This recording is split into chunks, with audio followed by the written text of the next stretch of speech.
You're free to just go. May lumagpas ka, automatic. Sakpan ka.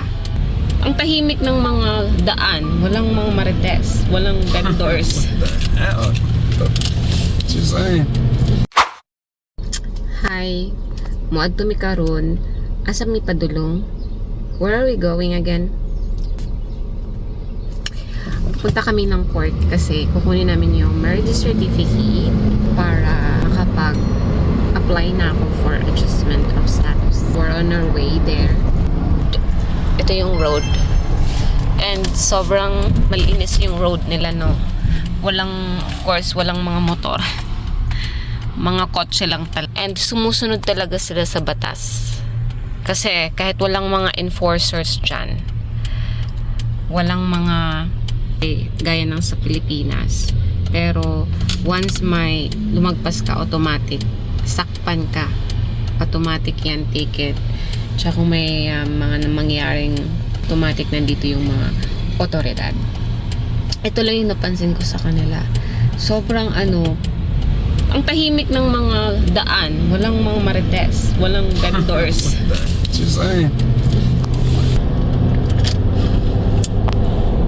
Sorry. So, yun na nga, walang mga vendors sa daan, drivers sumusunod talaga sa batas trapiko.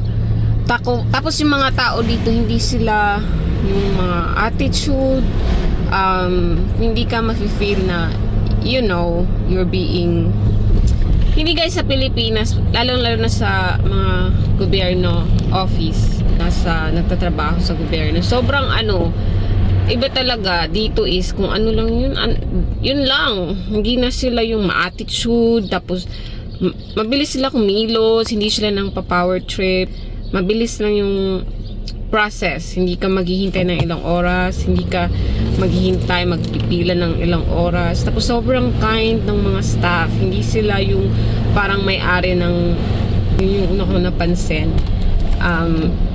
direct to the point, you know, hindi mo mapifeel dito na yung hindi nga sila dito, parang hindi mo mapifeel na ay nang hinaway sa imuha diri or na ay mang discriminate.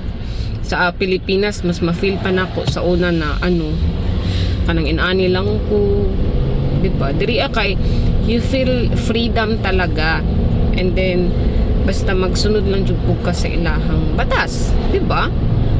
And limpyo siya, mingaw sa some areas kay pagdili mo sa main city, so mingaw jud siya, mapag-uhan ka, but you will actually like it. Ilang mga malls diri, establishment, mostly even banks, walay security guard. Wala. Kanang pagsulod nimo sa kanang ilahang mga big supermarket diri like Giants, Walmart, bisag asa mga fruit stores, walay mga security guards. Wala. Sulod lang ka dito. Kanang murag you're free to just go inside, outside. Wala mag-check sa imuha, bisan sa bangko, wala. Basta synchronize kaayo, you know. Tapos sa mga tao diri, ay iba't ibang lahi, diba? Ka iba't iba baya diri murag land of every race na baya ning American. So lang jud pod kanang bantay lang gud ka. Wa man gyud perfect pod na lugar, diba?